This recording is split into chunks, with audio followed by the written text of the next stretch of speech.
Hello and welcome to Unity of Las Vegas. My name is Jim Lee and I'm the spiritual leader here. And I'm so glad that you are joining us. We are in the 5th week and the last of the series entitled The Mystical Art of Abundance. And today we have a very special guest, and his name is Jeff Carreira. Now, Jeff supports people to live a spiritually inspired life, free from the constraints of fear and worry and self-doubt. He has a way in his teachings align people with their deepest sense and purpose and meaning in life. And that's what he's going to be doing today. Now, there's a lot more that I can share about Jeff, and his resume is long, but I'm not going to do that because Lisa is personally working with him. And so she's really going to be doing a main introduction of Jeff right after our song today. So stick around, special day, Jeff Carreira. Now, speaking of the order of service, we've got Randy doing the Daily Word. And, of course, we're going to have music. The message will be delivered by Jeff. And also, Jeff is a master meditation teacher, so he will be doing the meditation today. So open up your minds, open up your hearts, and let's get in touch with the divine. Hello, everyone. This is today's Daily Word. Inner peace. I express the peace of God. Peace, be still. With these words, Jesus claimed his authority and calmed the stormy waters. Following Jesus' example, I too claim authority. In a stressful moment, I center my awareness in the divine presence that lives in me and expresses through me. This divine presence is perfect life, love, and wisdom. It is peace that nothing and no one can disturb. No matter what may be happening around me, at the center of my being, there is always peace. It is an aspect of my divine inheritance, as near as my next thought. I release all fear and tension and embrace the peace of God. As I do, divine peace radiates from the center of my being. It clarifies my thoughts, calms my emotions, and relaxes my body. In every situation, I am a presence of peace. Those of steadfast mind you keep in peace because they trust in you. Isaiah 26, verse 3. Have a great day. Thank you, Randy. Peace definitely radiates from you, and you are certainly a presence of peace in all of our lives. Hey, good morning, friends. It's great to see you here. We certainly all deserve a little inner peace today, and I'm so glad to be here with you to receive and reflect just that. We want you to know that we love you, we bless you, we appreciate you, and we see the Christ in each of you this morning. Today's message will be a great one to share with your families and friends. Peacefully hit those subscribe and notification buttons and check out our posi-music playlist right here on YouTube. Right after the service, we invite you to join us in our congregational fellowship Zoom room. You can even dial in on your phone if you're not comfortable on camera. The directions to register are easy and there are no expectations. Just a safe space to have some community time with your Unity of Las Vegas friends and family. Now, today's musical selection touches on one of my favorite subjects, raising our individual and then our collective vibrations to align with Spirit. I hope you enjoy this one. It's a little out of the box for me. This is Conceptual World.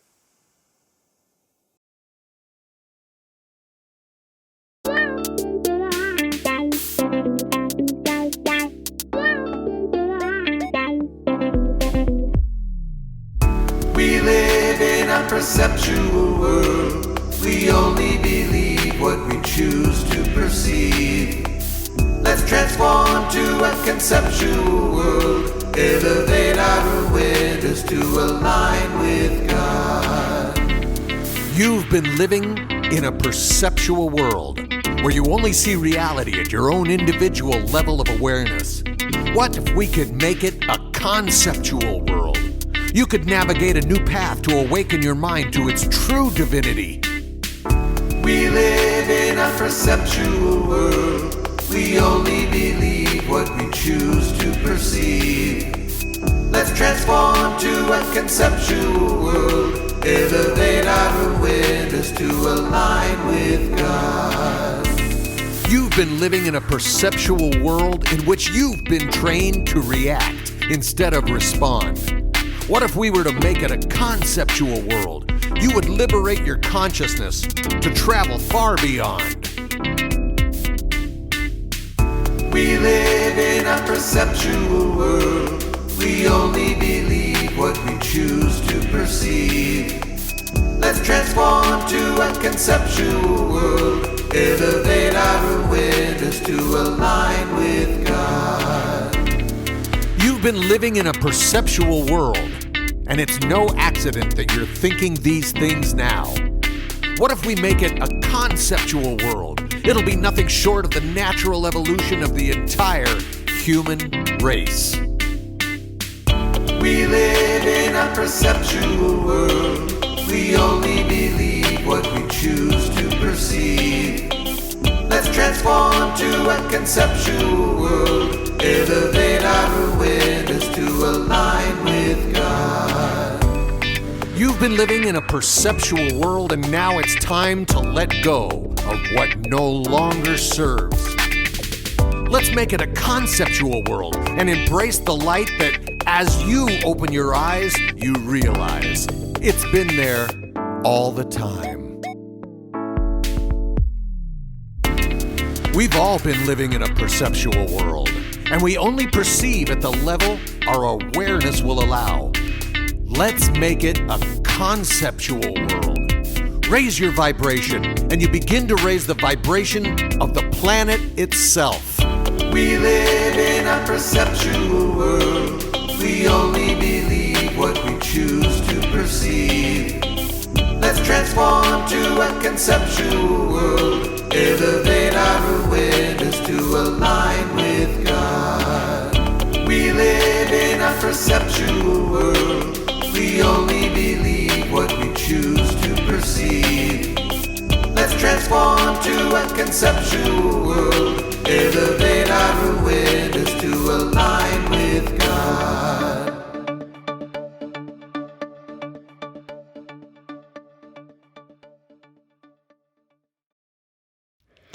Thank you so much for that beautiful song. Music has a way of touching the soul like nothing else, doesn't it? Well, it's in this light of touching the soul that I would like to personally introduce our guest speaker for today, Jeff Carreira. Jeff has been my friend and spiritual mentor for the past 15 years, and he has had a really unique way of helping me find my authentic spiritual voice in this way that is not dependent on any spiritual dogma or doctrine. He's always supported me in going into uncharted territory. And in particular, he has really lit a fire under my exploration of what it might be to live into this next evolutionary stage for humanity. Now, Jeff is a world-renowned spiritual teacher and author, and yet he is so very down-to-earth, and he has this beautiful childlike openness and curiosity about life. I am so grateful for all the ways that he continues to touch my life, and so happy to share him with you today. I give you Jeff Carreira. Hello. And first of all, I want to introduce myself. My name is Jeff Carreira, and I've been teaching meditation and spiritual awakening and paradigm shifting mystical philosophy for nearly 20 years now. And it's a joy and a pleasure to be able to create this video for you. So the topic for today is finding and living your purpose. And what I want to address is what I see as three of the biggest obstacles that stand in the way of finding and living your purpose. So the first of those is knowing what your purpose is. I can't tell you how many times people will come to me and say, I would live my purpose, I just don't know what it is. The second obstacle that we'll speak about is finding the courage to live your purpose. That's intimately related to the first obstacle, because until you have the courage to live your purpose, you won't have the courage to admit to yourself that you know what it is. And then the third is the most profound and in many ways the most esoteric of the three. It essentially has to do with a deep assumption that many of us have that we're not already living our purpose. So I'll go through each of those, and I think I'll give you some interesting perspectives to think about and to put into action. So first of all, knowing what your purpose is. As I said, many people come to me and they just seem to be very burdened by the fact that they don't know what their purpose is. They've got all this energy. They feel all this energy, all this passion. They really want to give themselves. And you know, just to be clear, that's what this is really all about. What this is about is that the only thing that will ultimately make your life satisfying is when you find the conditions, the opportunity to give yourself fully to life. If you think about it for a minute, it will be obvious that what makes life satisfying is the opportunity to give everything, hold nothing back. See, in the meantime, we're holding back, we're preparing, we're getting ready. That's not satisfying. It's only satisfying to the extent that we believe we will find that moment where we're there, where we can let go. So people will come to me and they'll say, well, I'm ready, I've got all this energy and I want to live my purpose, I just don't know what it is. And what's complicated there is that our culture and our society and even our personal history will create in us assumptions about what our purpose should be that is difficult to see beyond to what your purpose actually is. You know, your society will tell you that you should do this and you should do that and you should be earning a respectable living, doing a respectable job. You should be in a relationship. You should have a family. Whatever it is that your own history and your culture is telling you you should be doing clouds your ability to see clearly what you actually were born to do. And as I said, closely related to that is finding the courage to do it. Because we live in a culture that doesn't necessarily reward you for living your purpose. Sure, it will reward you if your purpose happens to be being an investment banker or a stockbroker or the CEO of a large corporation. If those happen to be your purpose, and I'm sure for some people it is, well then, you won the cultural lottery ticket, because those are all well supported and rewarded by our culture. But the vast majority of people, their purpose isn't going to be something like that. It's going to be something that our culture and our society doesn't really reward. So, for myself, for instance, as it turned out, as I discovered, my purpose was to pursue and understand and study and practice in the domain of spiritual awakening, and later to teach. The job prospects for that kind of occupation are not high. No high school guidance counselor ever suggested to me that this was a future that I should look into. This was just something that happened that I couldn't resist. The desire for it was so strong that I just had to pursue it. Now, as it turned out, I'm doing fine and I'm very happy. I consider myself to be one of the luckiest people on the planet. I feel deeply grateful that I get to do what I love and I get to support myself doing it. That doesn't always work out, or at least our fear is that it won't work out. My personal conviction is that if you do find your purpose and you do give yourself to it, it will work out. But finding the courage to do that and not know if it's going to work out is one of the challenges that we all have to face. I hope that I can help people overcome that challenge and find that courage by inspiring them to believe that if you follow your purpose, life will reward you. But now I want to get to the final obstacle, which in a sense takes care of the other two.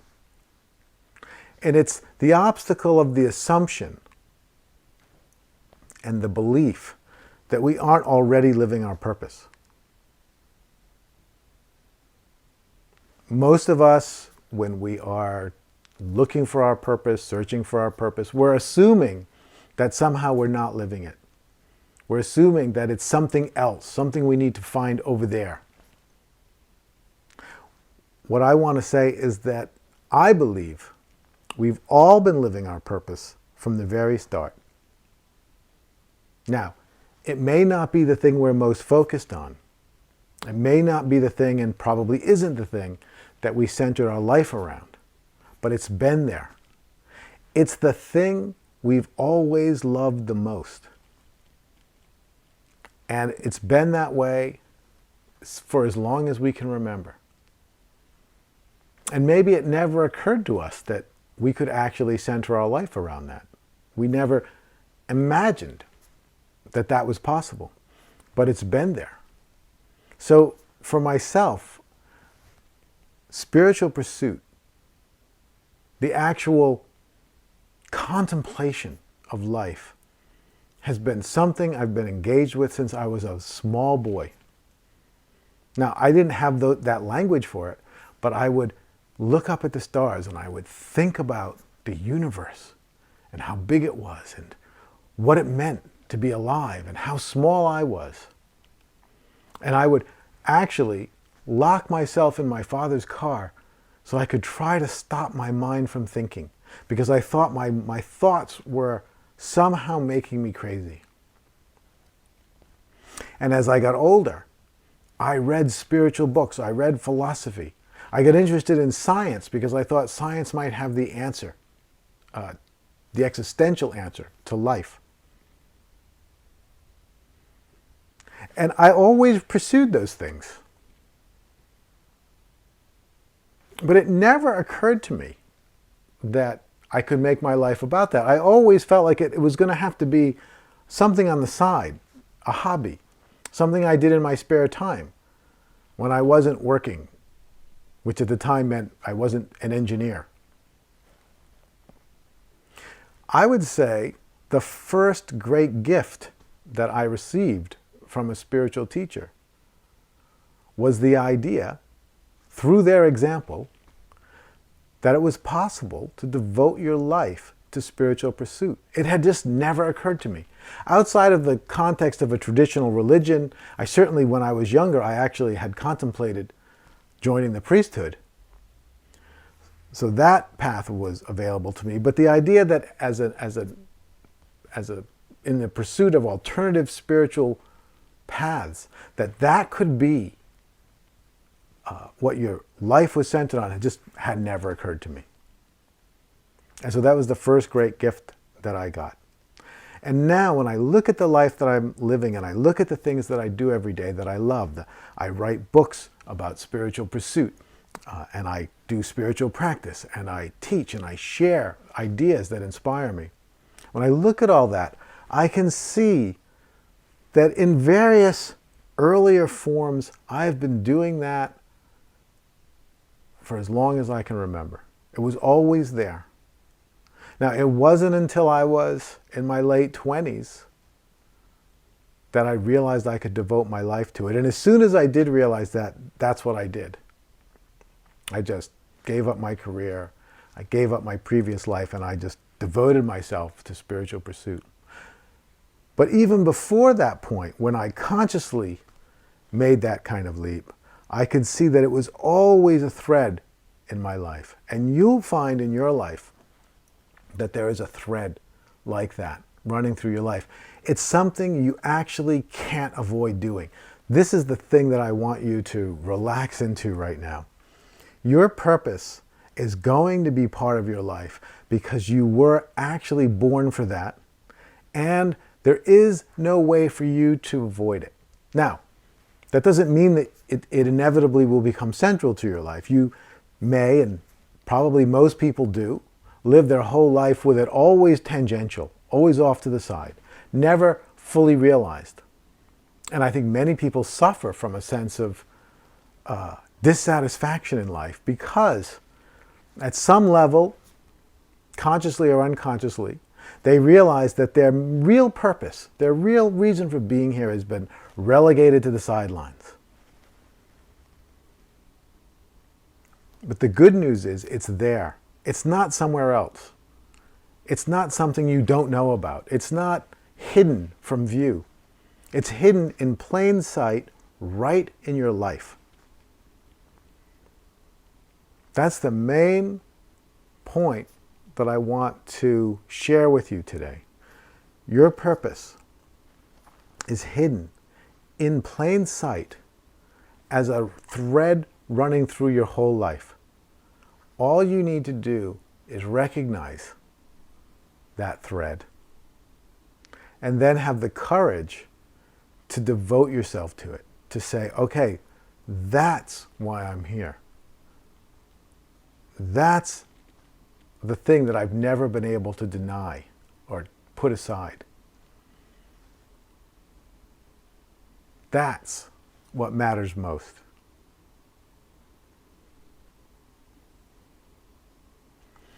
And so what I want to do now, with the time we have remaining, is go into a meditation. And this will be a combination of meditation and contemplation. I'll start with a little guidance, and then I will fall into silence. And you can allow the guidance that I've given to you to unfold in your own experience however it will. And the main instruction that I want to give is not to be too analytic about this and not to be too deliberate about it. Allow it to unfold. Be, in a certain way, actively passive. You're allowing something to happen. You're engaging, but you're not directing. You're not controlling. You're not manipulating your experience. So, find a comfortable position, someplace where you can sit and be very still for the next few minutes.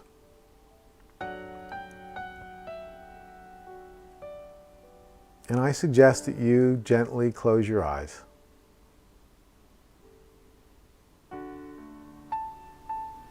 Take a few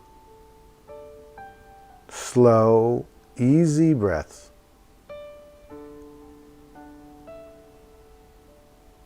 Allow your body to settle.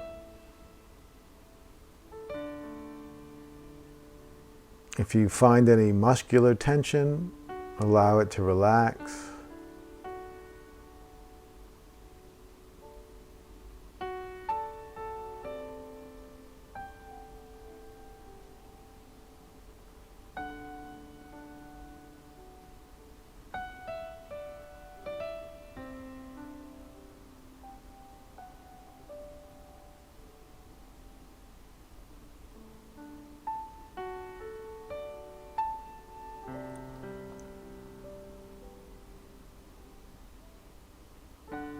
As your body relaxes, allow your mind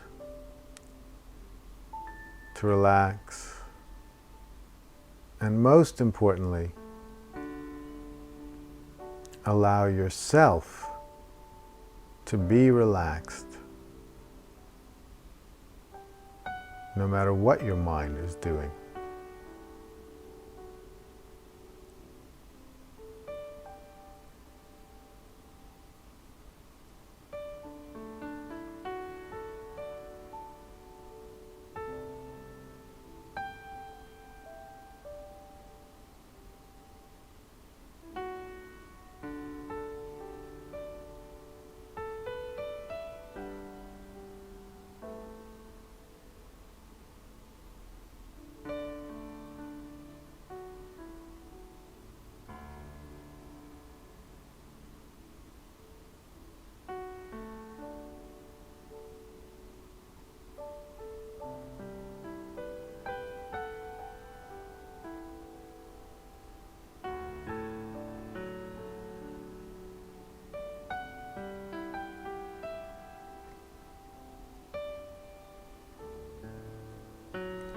Now as you sit deeply relaxed,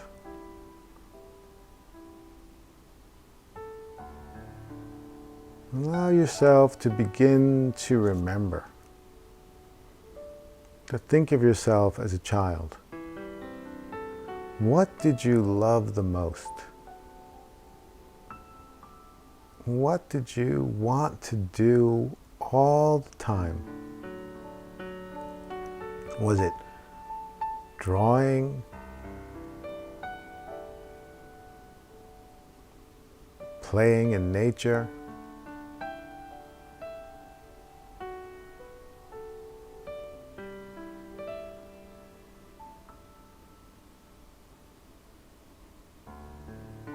Playing with friends?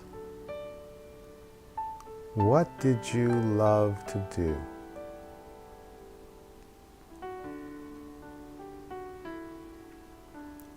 See if you can get a sense of where you always wanted to spend time.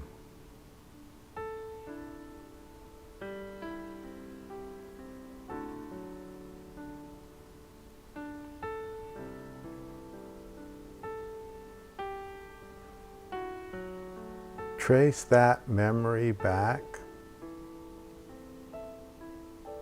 to the earliest point you can remember. And then just be with yourself, engaged in that beloved activity as a very small child.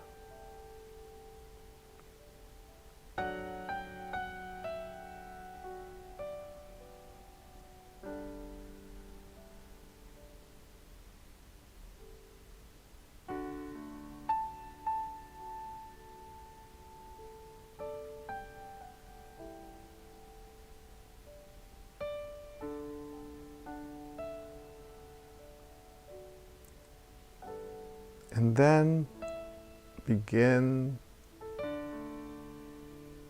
to trace the history of that passion, that primary interest. How did it grow? How did it change from season to season and year to year? How did it show up for you when you were 6, when you were 10, 13?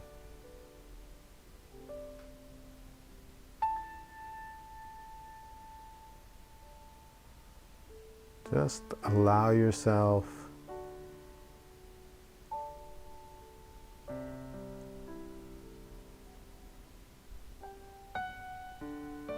to follow the history of that passion through your life,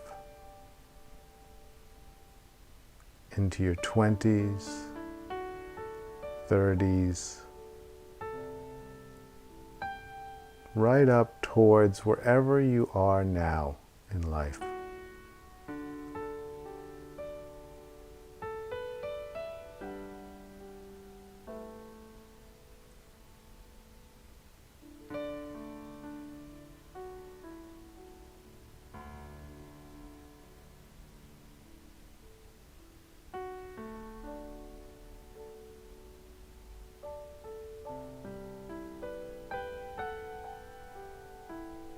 Now, identify that passion in your life today.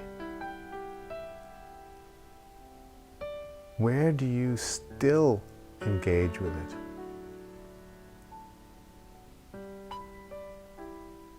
To what degree is your entire life centered on it, revolving around it as if it were the sun of your solar system?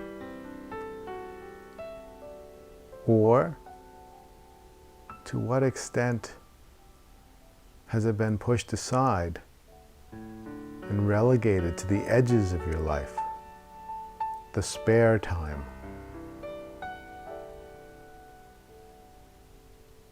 the places where it won't interfere with your main occupation. Find that passion in your life today.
Now, whatever that passion is, I want you to imagine it at the very center of your life. That means it's the thing that you are thinking about when you wake up in the morning until you go to sleep at night.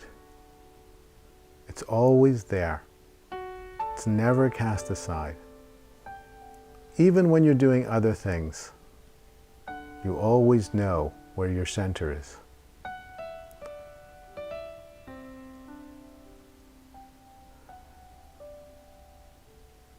It's the activity, the pursuit that defines you. If you think about why you're here for that.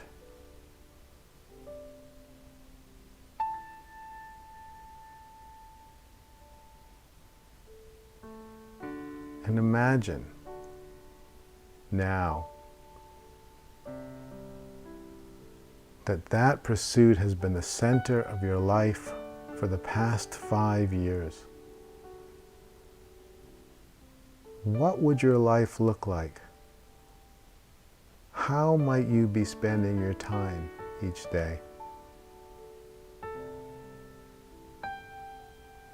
Who might you be spending time with?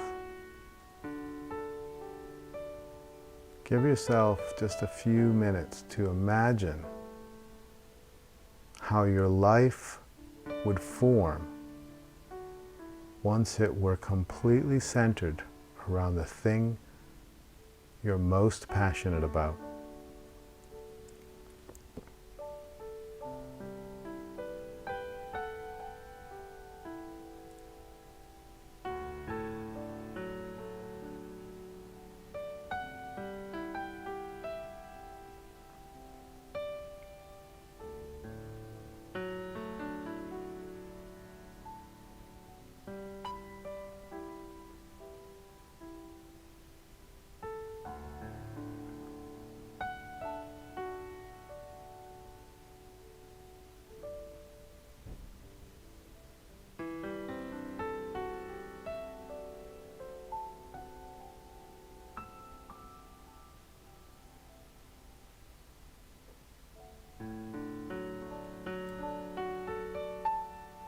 Okay, thank you very much. Now, of course, this is an exercise that you can do over and over again. In fact, I suggest you do it over and over again. What you want to do is continually place that which you are most passionate about in the central place of your life. As I said, like the sun of your solar system, it's the gravitational attractor that everything else revolves around. and you want to then allow your life to reconfigure itself. Don't get too controlling about it. You see, if we're too controlling, if we are trying to construct a life around our passion, then who's the we that's doing that? The we that's doing that is often the one that has all kinds of conflicting ideas from their personal history and their culture, confusing the mix. I suggest that we stay focused on the vision of this passion at the center of our life. Engage with that passion, whatever it is: art, reading, science, business, whatever it is. Engage with it as much as we can. Think about it. Become more and more attracted to it. And then allow your life to reconfigure itself. Allow that passion to inform the choices you make. And don't be impatient. You don't have to change everything all at once. You can allow the process of transformation to unfold at whatever pace it wants to unfold. Initially, it will probably be slow. It will be little choices that you make. But if you are consistent in allowing your passion to inform your choices, then the process will pick up speed. It will accelerate. It will gain momentum. And if you are consistent, I feel completely confident that you will be living a dramatically different and better life a few years from now. That may seem like a long time, but if you think about it in the span of your whole life, it's really not long at all. It's a very small investment toward a magnificent life of purpose. Thank you very much. And please feel free to contact me if there's any way in which I can support you in your journey. Thank you again. Thank you, Jeff. Boy, this is a unique experience having you share your wonderful insights and your meditation with us. And thank each and every one of you for joining us. And if you like this and you want to get some more energy and vibration, just join us at 11 o'clock. It's called our special fellowship time. You can register on our website and check out the instructions in the comment section, as we're going to have an opportunity just to get together, share insights, and anything that came up for you today, we can discuss it. Now, if this service or any of our services really touch you in any kind of way, just click on the subscribe button so that you can be a part of our spiritual community. Share this video with family members and friends. Also, I just invite you to pray for this ministry of Unity of Las Vegas. And also, if you need prayer, we're here for you. Go to our website, check out the prayer request button so that we can be in harmony with you to lift your vibration in prayer. You can share financially. We're trying to make it easy for you. You can go on the website and check a donate button. Also, you can do it via phone with a text. All of it is good. So thank you for being with us today. Let's close out with our prayer for protection. It's coming up on the screen, and let's just say it together. The light of God surrounds us. We are the light of God. The love of God enfolds us. We are the love of God. The power of God protects us. We are the power of God. The presence of God watches over us. We are the presence of God. So wherever we are, God is, and all is well. God bless you. We live in a perceptual world. We only believe what we choose to perceive. Let's transform to a conceptual world. Elevate our awareness to align with God. You've been living in a perceptual world in which you've been trained to react instead of respond. What if we were to make it a conceptual world? You would liberate your consciousness to travel far beyond.